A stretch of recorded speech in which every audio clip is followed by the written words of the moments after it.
দেখো আমরা আগে তোমাকে বলেছি আমাদের প্রাসের এখানে টাইপ আছে কয়টা, টাইপ আছে হচ্ছে ভূমি হতে নিক্ষিপ্ত প্রাস, তারপর হচ্ছে আনুভূমিক বরাবর নিক্ষিপ্ত প্রাস। আমাদের টাইপ আছে এখানে যে ওই এইচ উচ্চতা হতে উপরের দিকে নিক্ষিপ্ত, নিচের দিকে নিক্ষিপ্ত প্রাস এবং হচ্ছে হেলানো তলে নিক্ষিপ্ত প্রাস। সো দেখো এখান থেকে তুমি কি মনে রাখবা, ভূমি হতে নিক্ষিপ্ত প্রাসের ক্ষেত্রে যে একদম শুরুতে আদিতে টাইম যখন 0 সেই মুহূর্তে আমাদের বেগের আণবিক অংশ কত V naught cos theta naught এবং উলম্ব উপাংশ কত হচ্ছে V naught sine theta not, শেষ আদিতে। কিন্তু যখন এই সময় আস্তে আস্তে একটু যাবে 1 সেকেন্ড 2 সেকেন্ড পর, তখন তো বেগের এই উপাংশ থাকবে না, চেঞ্জ হবে। তো টি সময় পর বেগের আণবিক উপাংশ থাকে V naught cos theta not, তার মানে এই বেগের আণবিক উপাংশ কখনোই চেঞ্জ হয় না। এবং উলম্ব উপাংশ কত হবে দেখো V naught sine theta not minus GT, এই যে দেখিয়েছিলাম কীভাবে সিস্টেম করে প্রমাণ করে। তো তুমি সরাসরি মনে রাখতে পারো V naught sine theta not minus GT. এবং তোমাকে প্রশ্নে সবসময় বেশি বলে যে টি সময় পর বেগ কত root over V x square যোগ ভি ওয়াই স্কোয়ার। আর বেগের দিক বের করবো কীভাবে, tan inverse V Y by V X. দেখিয়েছিলাম কেন এই কাজ করতে হয়, সো এটা তোমাকে মনে রাখতে হবে, মনে রাখার মতো বিষয় গেল। তারপরে আমরা শিখেছি এক্স অক্ষ বরাবর সরণটা কত হবে, এক্স অক্ষ বরাবর যেহেতু এখানে ত্বরণ থাকে না তাই সমবেগ, তাহলে কি হয় এখানে V naught cos theta naught T, আর ওয়াই অক্ষ বরাবর হচ্ছে সরণ V naught sine theta naught T minus half GT square. ত্বরণ থাকে তাই ত্বরণের সূত্র UT plus half GT square, এই সূত্র। এবং এক্স অক্ষ বরাবর কেন ত্বরণ থাকে না সেটাও কিন্তু বলেছিলাম, তো সেটা কমেন্টে জানাও দেখি মনে আছে কিনা। এরপরে দেখো আমরা দেখেছি যে উড্ডয়নকাল দেখেছি 2 V naught sine theta naught by G, আর সর্বোচ্চ উচ্চতায় উঠতে সময় V naught sine theta naught by জি। এবং তুমি অলরেডি দেখেছো কীভাবে আমরা সেটা প্রমাণ করেছি। এবং তারপরে আমাদের ছিল হচ্ছে সর্বোচ্চ উচ্চতা V naught square sine square theta naught by 2 G, হ্যাঁ, বা সেটাকে আমরা এভাবে করে কিন্তু লিখতে পারি। সো খেয়াল করো এর পরেরটা আমাদের ছিল সর্বাধিক পাল্লার ক্ষেত্রে আর ম্যাক্সিমামের ক্ষেত্রে আলফাটা 45 ডিগ্রি হতে হয় এবং এত হয়। আর আনুভূমিক পাল্লা নর্মাল পাল্লা কত হবে V naught square sine 2 theta naught by G. Okay, এবং সেটাও দেখিয়েছি কারণ আমরা দেখেছিলাম। তারপর দেখো আমরা শিখেছি এক্স দূরত্বে অতিক্রম করলে আমাদের ওয়াইটা কত হবে, X tan theta minus G X square divide by 2 V naught square cos square theta not.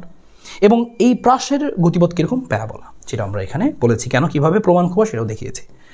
ওকে, এরপরে আমরা দেখলাম হচ্ছে আনুভূমিক বরাবর নিক্ষিপ্ত প্রাস। সেক্ষেত্রে আমাদের বেগের সূত্র আগের মতো root over V x square যোগ ভি ওয়াই স্কোয়ার, যেখানে ভি এক্স সমান হবে শুধু ভি নট আর ভি ওয়াই সমান হবে জিটি। উড্ডয়নকাল হবে root over 2 h by g, আনুভূমিক পাল্লা হবে V naught into root over 2 h by G.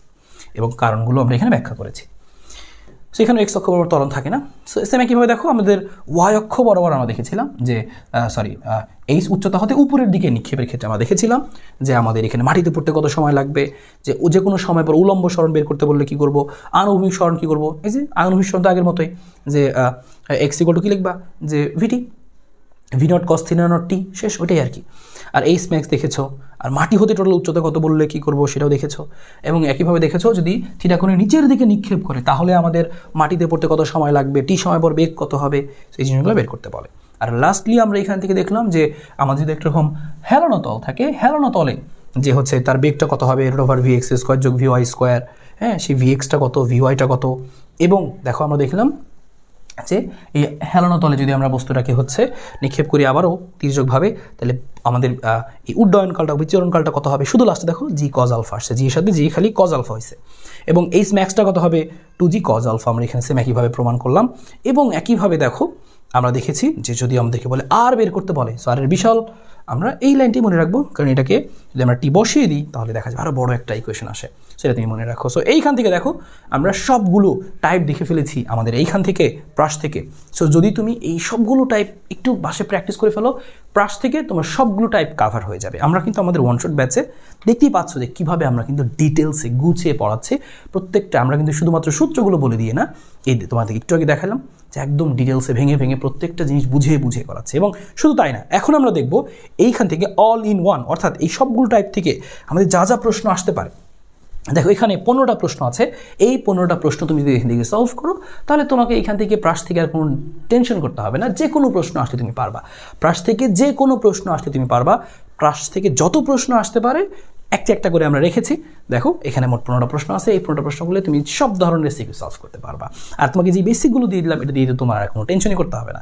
So এখন আমরা কি করব, এই অল ইন ওয়ানগুলো সলভ করবো।